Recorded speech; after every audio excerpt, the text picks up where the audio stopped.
Baik, Assalamualaikum warahmatullahi wabarakatuh. Kali ini kita akan mempelajari materi tentang analisis data metode VECM atau Vector Error Correction Model. Contoh kasusnya yaitu misal kita ingin mengestimasi model VECM hubungan antara probabilitas, risiko pembiayaan, dan likuiditas perbankan syariah di Indonesia. Jenis data yang kita gunakan yaitu time series bulanan periode 2022 sampai 2024. Dengan variabelnya, y satunya ada ROA, y 2-nya ada NPF, y 3-nya ada FDR. Ini untuk tahapan analisis yang akan kita lakukan nanti, mulai dari pengujian stasionaritas, kemudian penentuan order optimum, lalu pengujian stabilitas VAR, pengujian kointegrasi dengan Johannes Cointegration Test, lalu estimasi model BECM, impulse response, varian decomposition, dan yang terakhir nanti ada uji kausalitas. Kita langsung saja masuk ke EVIS-nya terlebih dahulu. Atau enggak, kita copy dulu datanya yang dari Excel. Ini kita copy dari ROA, NPF, FDR sampai bawah. Kita copy. Lalu kita buka EVIS-nya. Create a new files. Kemudian ini tetap ya, menggunakan date regularity frequency. Kemudian yang frekuensinya kita ubah ke monthly karena kita menggunakan data yang bulanan. Ini stopnya mulai 2022 M01 untuk bulan pertama, 2024 M12 untuk bulan terakhir. Kemudian kita pilih OK. Kita pastikan di sini jumlah observasinya ada 36. Lalu selanjutnya untuk melihat statistik deskriptif, kita klik quick.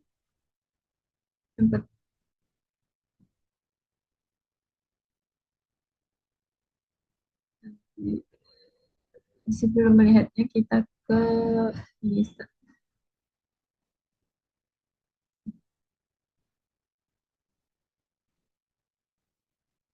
grup, kita geser paling atas, kita copy datanya. Ini mulai dari ROA, NPF, FDR sampai bawah. Kemudian kita klik view, descriptive stat, common sample. Ini kita fish dulu, kemudian name, underscore 1, descriptive.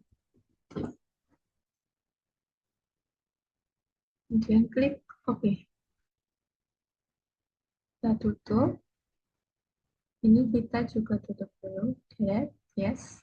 Selanjutnya kita akan melakukan uji stasionaritas. Di sini untuk masing-masing variabelnya kita mulai dari FDR. Kita klik 2 kali di FDR ini.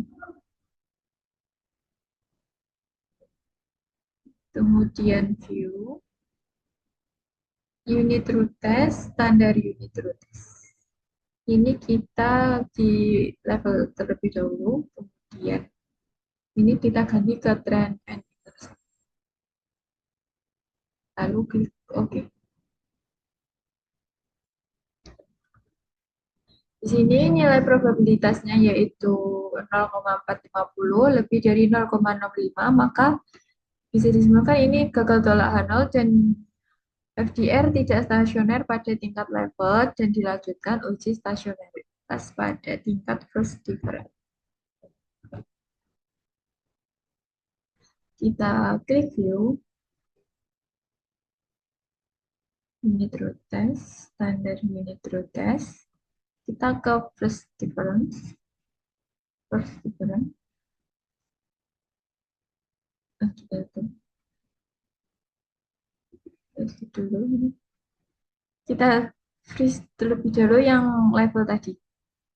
Kemudian name underscore 2 S FDR S untuk stasioner tingkat level.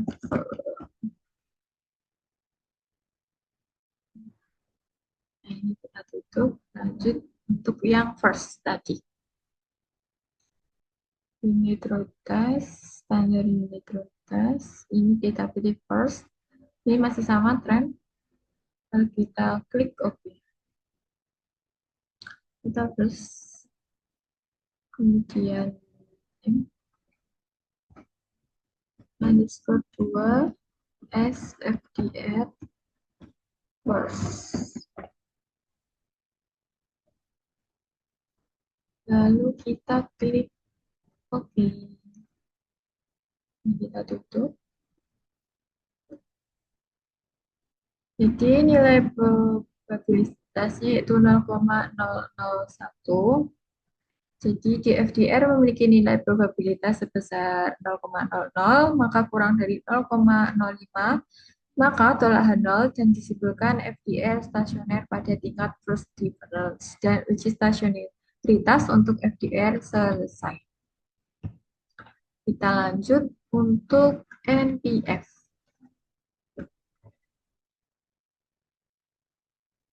Ini kita tutup ya. Untuk NPF-nya kita klik 2 kali.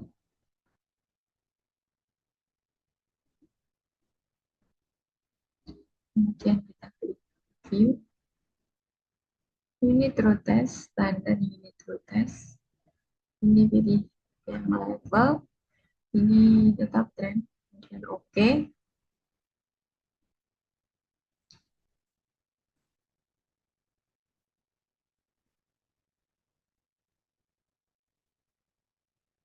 Dua kali.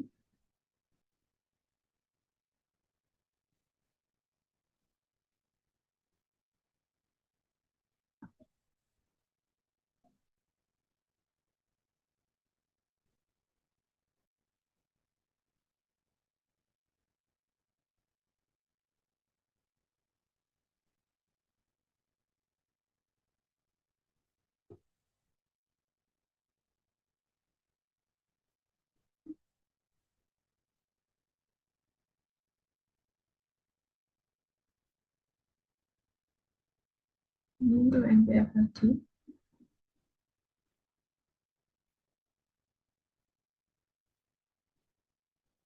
Kita klik view. Unit root test, standar unit root test. Kemudian level. Ini trend. Oke. Untuk probabilitasnya ini, NPF memiliki nilai probabilitas sebesar 0,6, maka lebih dari 0,05, maka gagal tolak 0 dan disimpulkan NPF tidak stasioner pada tingkat level. Dan dilanjutkan uji stasioner pada tingkat plus different. Ini tadi kita freeze dulu ya. Ini underscore 2 SMBF level. Oke, ini kita tutup. Lanjut untuk yang first, kita klik view. Unit root test, standar unit root test. Ini kita klik first, yang unit trend. Kemudian oke. Hasilnya nih 0,00. Jadi, NPF memiliki nilai probabilitas sebesar 0,0, maka kurang dari 0,05, tolak 0, dan disimpulkan NPF uji stasioner pada tingkat first difference. Uji stasioner untuk NPF selesai. Lalu kita lanjut ke yang roh.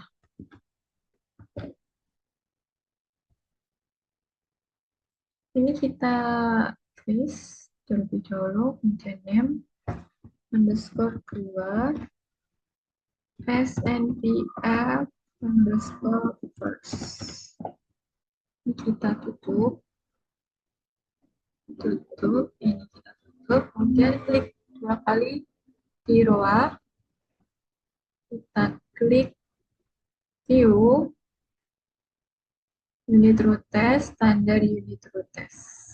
Ini kita pilih ke level terlebih dahulu, yang tetap tren ya.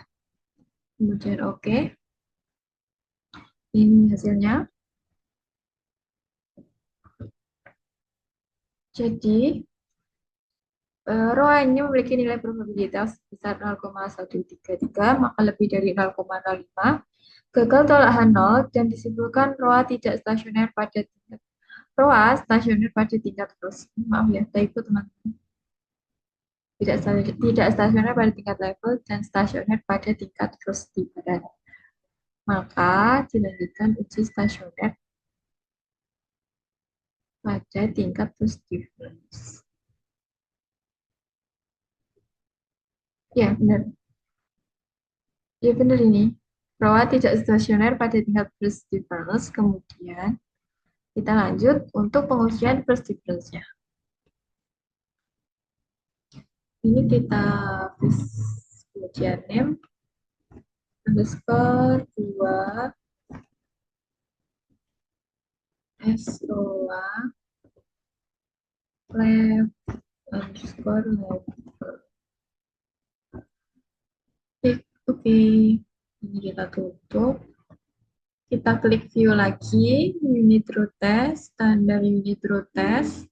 Kemudian kita pilih yang first. Kita pilih oke. Nah, ini hasilnya.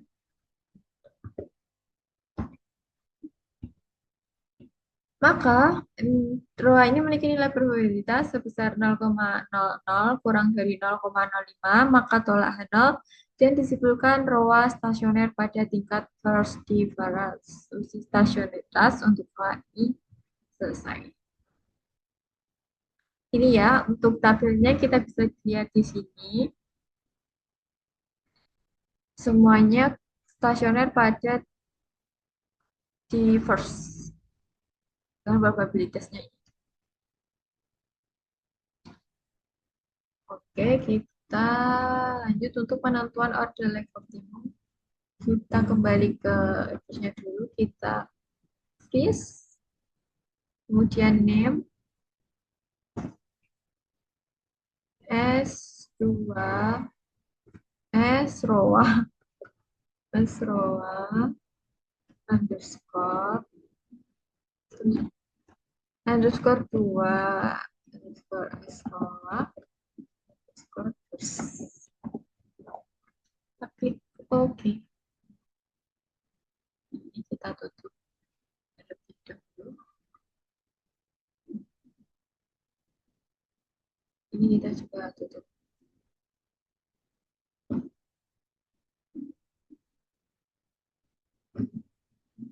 Baik, selanjutnya yaitu penentuan order leg optimum ini. Kita klik kontrol di ROA.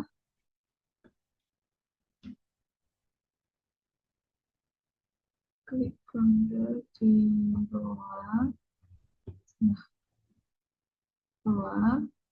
Kemudian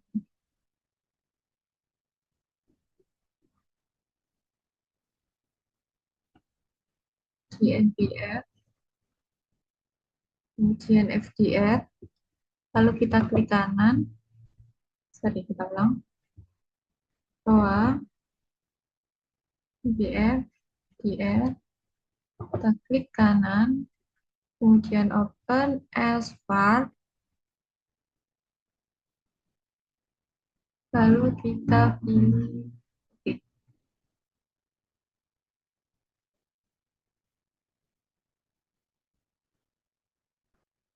Kemudian kita klik view, like structure, kemudian like length kriteria. Ini kita pilih kita ke 4 untuk ini kita lihat dulu ya nanti. Lalu kita klik oke.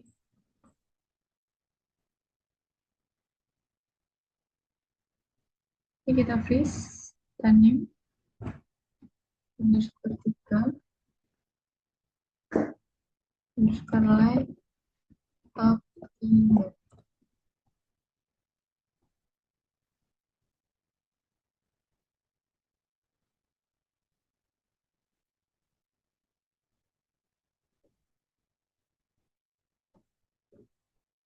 Nah, ini penentuan leg optimum ini didasarkan pada tanda bintang yang mengikuti pengujian tanda bintang di sini. Penentuan leg optimum didasarkan pada ukuran exchange force information creation atau boleh menggunakan ukuran lainnya seperti IC atau HQ. Tanda bintang pada ukuran exchange tersebut ini di leg kedua, maka leg optimumnya kita pilih dua, di dua.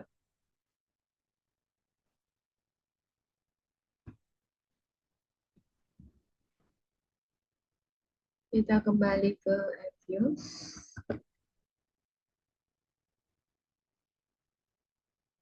Kita klik estimate.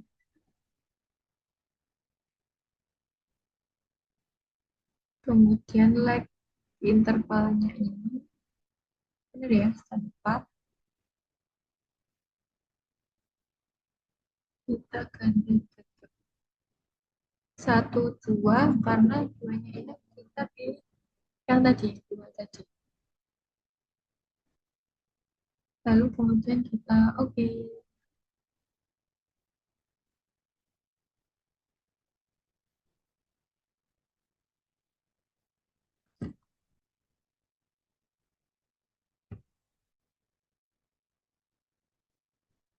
Oke, lanjut untuk pengujian stabilitas VAR. Kita klik view, leg structure, root stable. Nah, ini kita freeze dan name.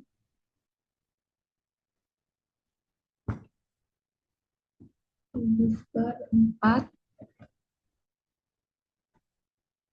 stabilitas 4.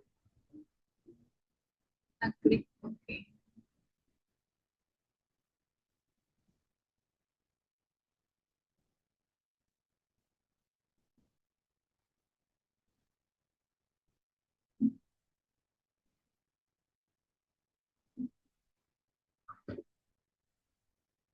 Stabilitas VAR ini dilakukan dengan memperhatikan nilai modulusnya. Jika nilai modulus kurang dari 1, maka VAR stabil. Jika terdapat modulus yang lebih dari 1, maka VAR tidak stabil dan penentuan leg optimum harus diulangi. Karena hasil pengujiannya menunjukkan nilai modulus kurang dari 1 semua, maka VAR stabil dan dapat dilakukan uji selanjutnya. Selanjutnya kita pengujian kointegrasi.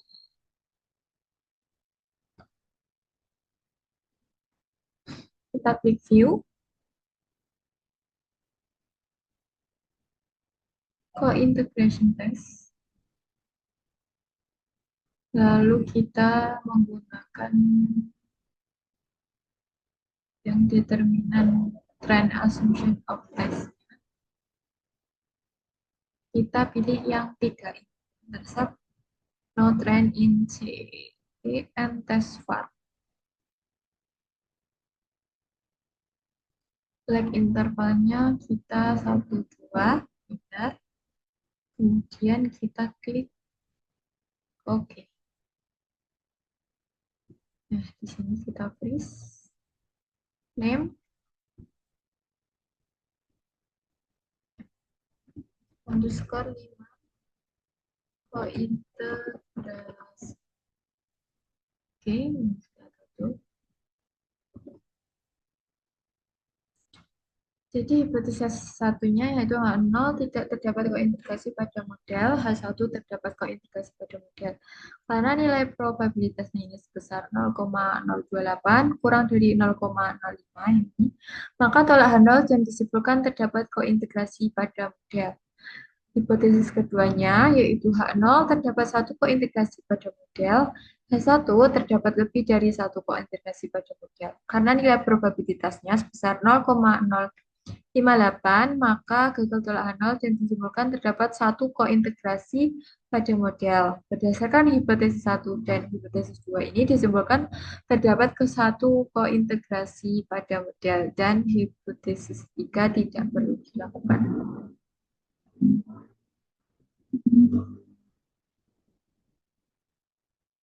Oke, kita tutup.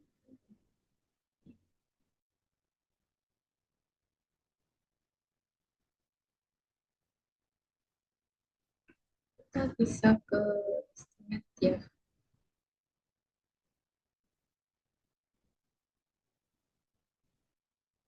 var type-nya ini ganti ke vector error correction,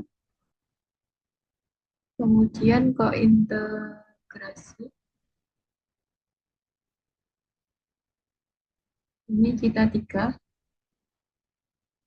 pastikan tiga ya teman-teman yang intercept Cochrane in CE4. Kemudian vector error bahwa satu dua, kita klik OK. Ini kita freeze, kita name underscore name underscore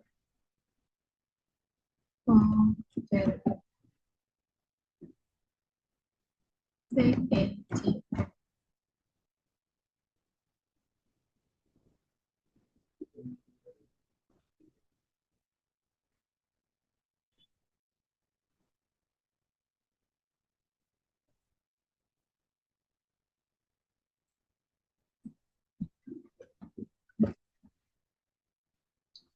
Ini untuk model PECM.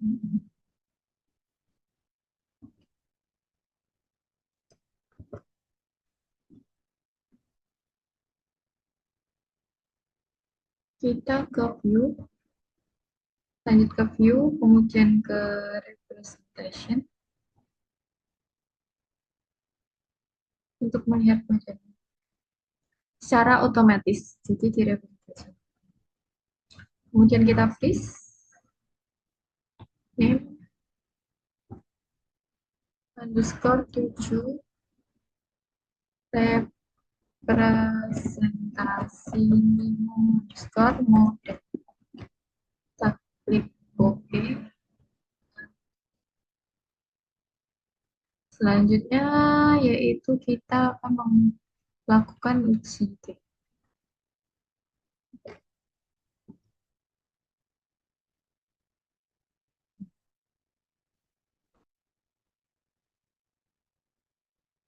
Jadi uji T ini bisa kita lihat ya di integrasi equation 1. Contohnya ini ada di ROA. Independennya ada kointegrasi equation 1, testatnya ini minus 1,643, maka kesimpulannya yaitu kointegrasi equation ini berpengaruh negatif tidak signifikan terhadap ROA, negatif karena ini. Jadi kita membandingkan T statistik itu dengan T-tabel. T-tabel ini bisa kita peroleh dari include observation dikurangi jumlah independen dikurangi 1. Karena di sini 33 include observasinya, ini bisa kita lihat di sini.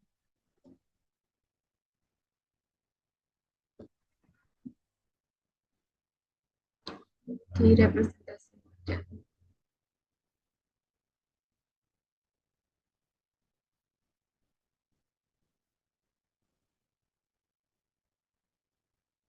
Di sini ya teman.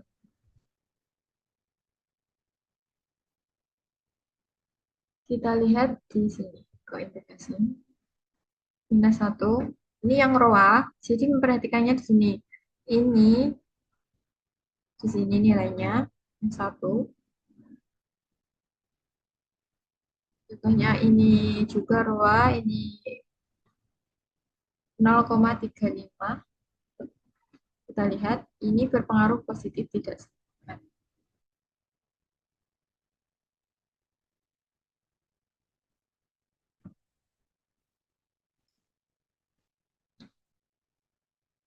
Kalau sama seperti ROA juga, NPF itu juga sama, lihatnya di tabel yang tadi. Nah, contohnya ini equation minus 3,922 ini kesimpulannya berpengaruh negatif signifikan terhadap BNPF ya. Kita lihat tabelnya tadi yang NPF. Nah, yang ini. Ini 3,922 kan. Negatif ini karena lambangnya ini ya, negatif.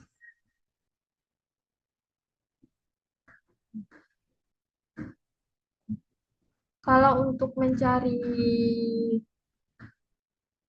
tabelnya sendiri ini, kan ini ada rumusnya ya, DF input observation dikurangi jumlah independen dikurangi satu. Jumlahnya ini kan ada 7.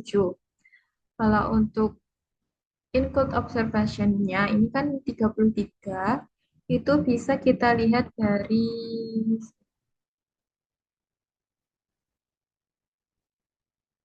nah di sini. Di sini bisa tertera. Maka bisa kita hitung menggunakan bantuan Excel juga untuk tabelnya itu.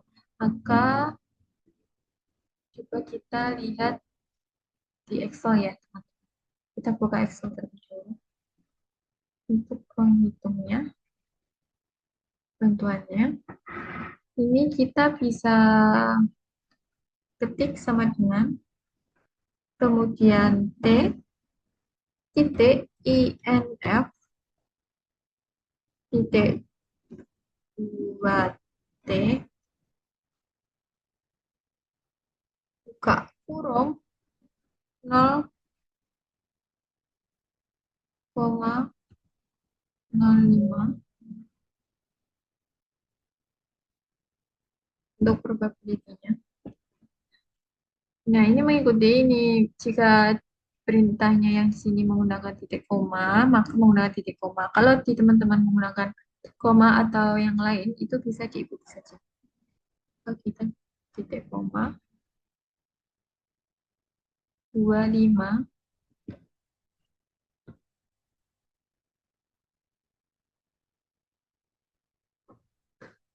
kita tutup kurung.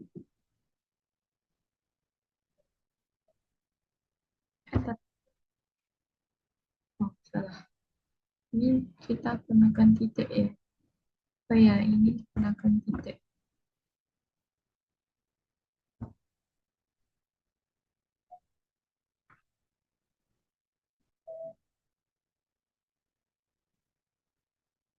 Ini titik koma.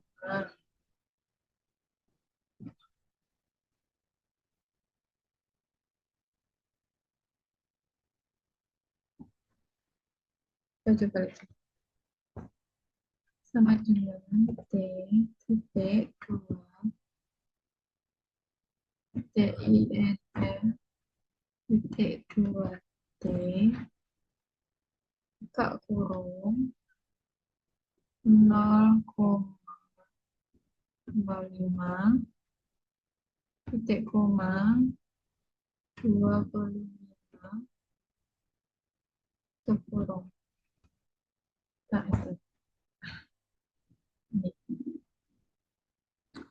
Ini hasilnya. Ini bisa kita kecilkan menggunakan ini. Sini. Contohnya di situ. Ini untuk tabelnya tadi. Kita kembali. Eh,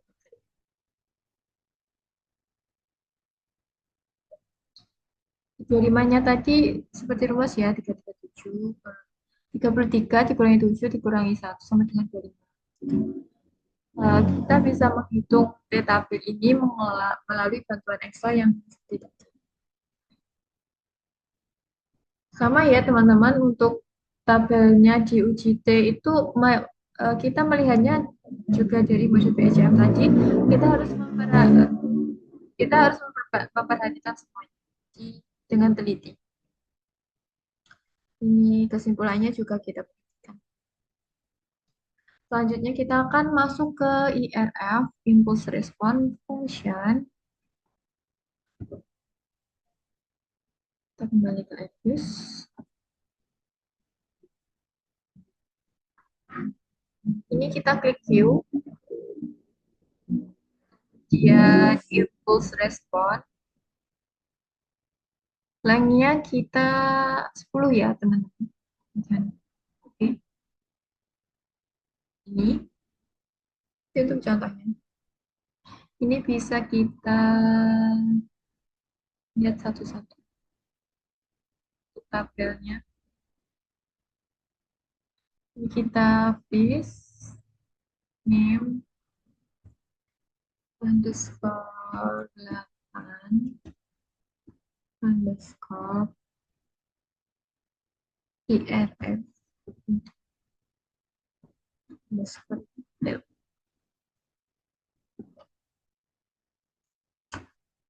Lalu oke.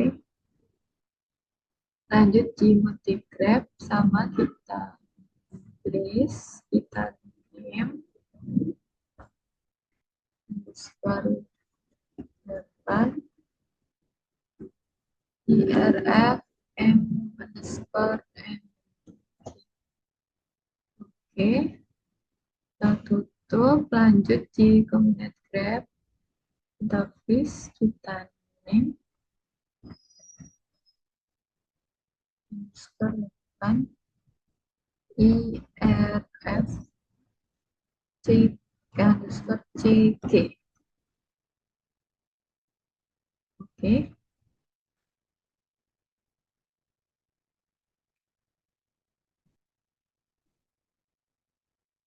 kita lihat penjelasannya terlebih dahulu. Untuk datanya tadi tabel seperti ini, sel. Ini respon ROA yaitu profitabilitasnya terhadap dirinya sendiri yang ini terlihat menurun, lalu naik dan perlahan stabil. Artinya jika keuntungan turun tiba-tiba, efeknya akan bertahan beberapa periode tetapi makin lama makin stabil. Kemudian di NPF atau risiko pembiayaan ini responnya sedikit negatif, menurun setelah ada penurunan profitabilitas yang artinya peningkatan pembiayaan bermasalah akan menurunkan profitabilitas bank. Semakin tinggi risiko pembiayaan, maka kemampuan bank dalam menghasilkan laba akan menurun. Kemudian terhadap FDR, likuiditas ini responnya juga negatif dan menurun hingga sekitar minus 0,3 pada periode ke-10. Ini artinya ini penurunan probabilitas bank berdampak negatif pada likuiditas.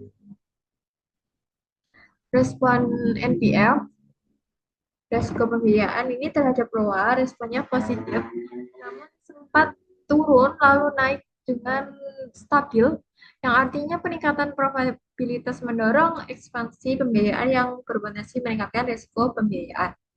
Terhadap dirinya sendiri ini NPL responnya tinggi di awal lalu menurun hingga sekitar 0,0. Artinya jika risiko pembiayaan naik, efeknya bertahan cukup lama pada periode berikutnya. Untuk terhadap FDR ini negatif, makin lama makin melemah sekitar minus 0,4 pada periode ke-10. Yang artinya likuiditas memberikan dorongan negatif terhadap pembiayaan.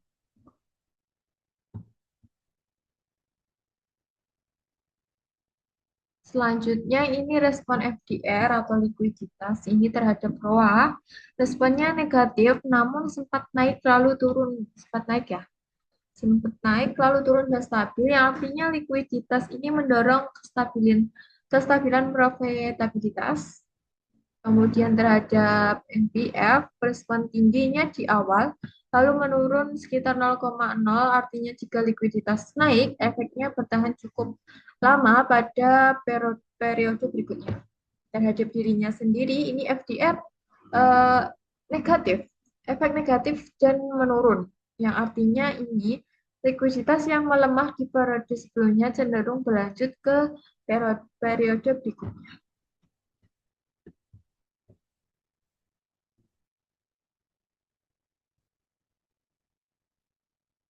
Selanjutnya ini kita ada FEVD. Kita bukan isinya terlebih dahulu. Kita buka FIS-nya lagi ya.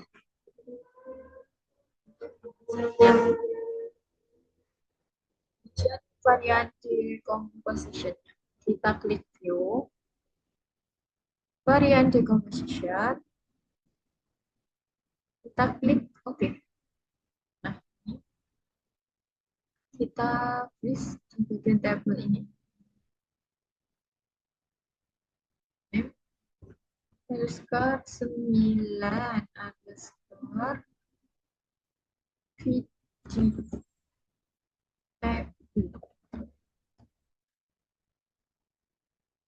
Oke, lalu kita tutup, kita klik yang integrate, kita visual dulu ya teman-teman. Penjelasannya nanti. Kita name underscore 9 di MG. Klik OK, tutup one combinate graph, paste, name underscore 9 FB CD,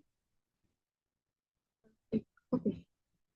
Tutup yang terakhir stage graph, kita freeze, kita name underscore 9 FD underscore SG.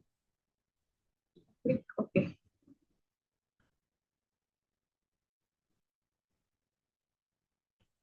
Ini kita lihat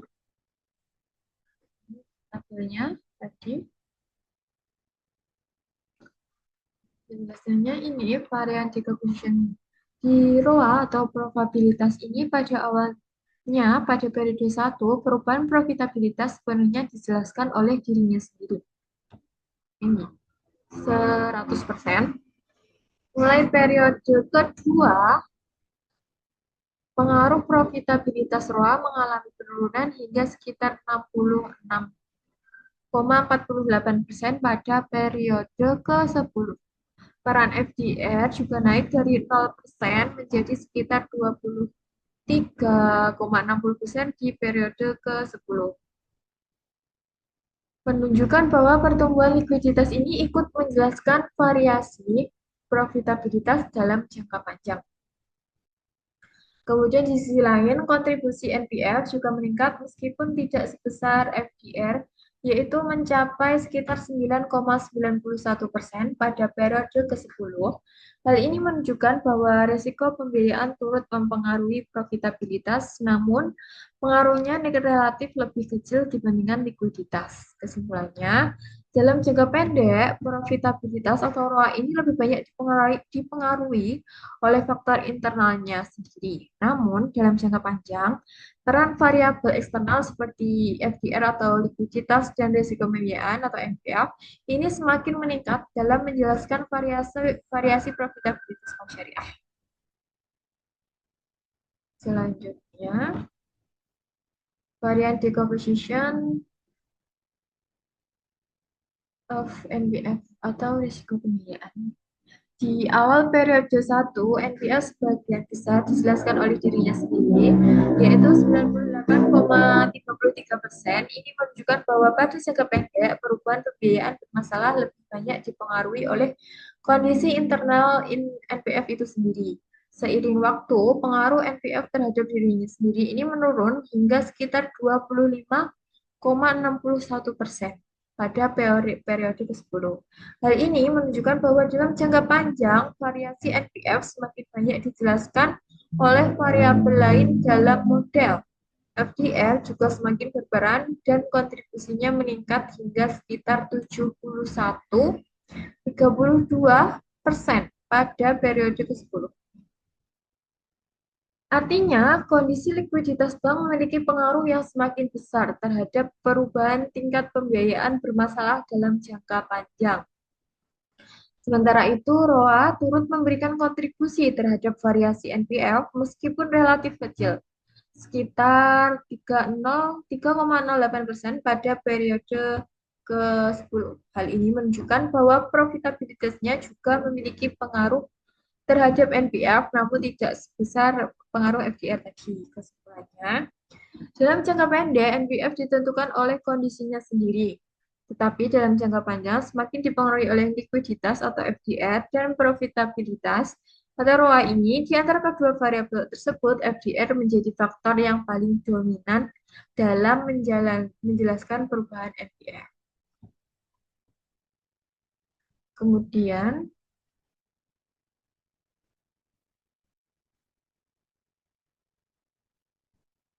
varian decomposition untuk FDR ini, hampir seluruh variasi FDR ini dijelaskan oleh dirinya sendiri ya, dengan kontribusi sekitar 76% sampai 86% di semua periode. Hal ini menunjukkan bahwa FDR cukup stabil dan lebih banyak dipengaruhi oleh kondisi internalnya sendiri.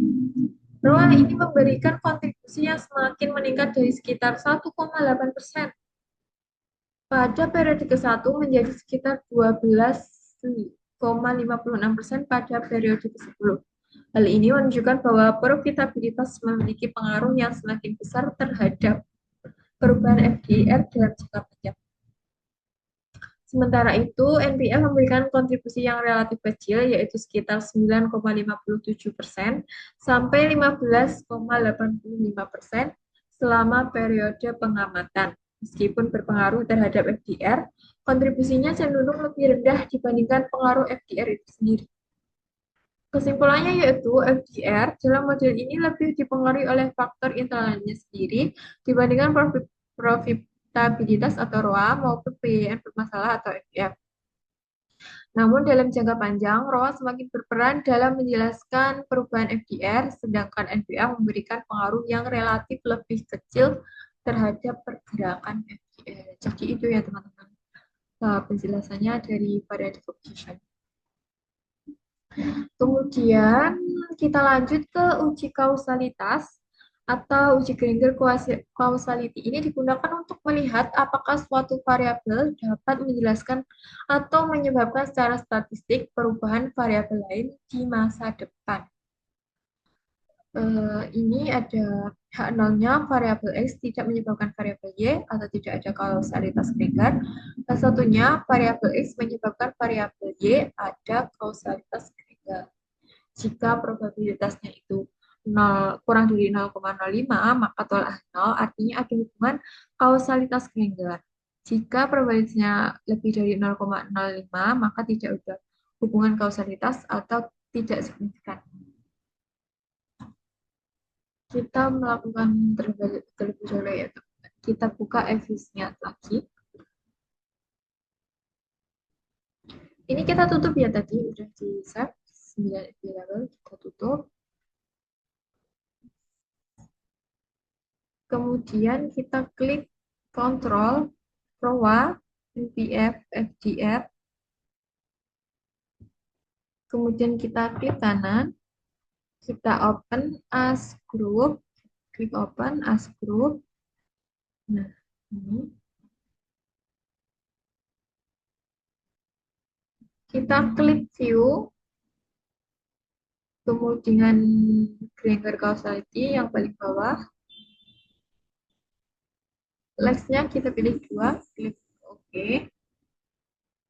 Kita freeze, kita underscore 10 ya, 10 kausalitas.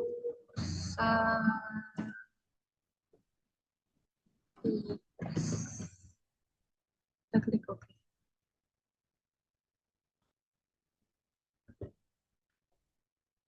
Jadi hasilnya ini, uji kausalitasnya ini, NPF tidak menyebabkan ROA, tidak ada kausalitas Granger karena probabilitasnya ini 0,15, maka lebih dari 0,05. ROA juga tidak menyebabkan NPF, tidak ada kausalitas Granger karena probabilitasnya 0,594, maka lebih dari 0,05. FDR kepada ROA juga tidak ada kausalitas Granger karena probabilitasnya juga salah ini, lebih dari 0,05 ini. Yang ROA terhadap FDR juga tidak ada kausalitas Granger karena lebih dari 0,05.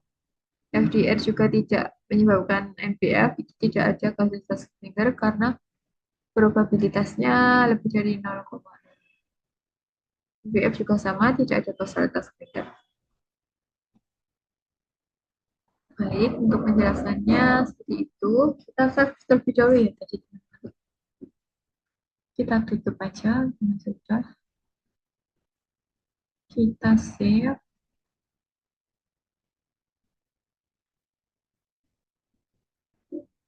kita beri judul FCEVECM.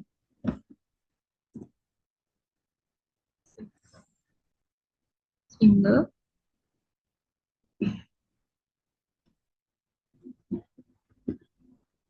Baik, mungkin itu saja ya penjelasan yang dapat saya sampaikan terhadap materi PECM ini. Kurang lebihnya saya mohon maaf dan wassalamualaikum warahmatullahi wabarakatuh. Terima kasih.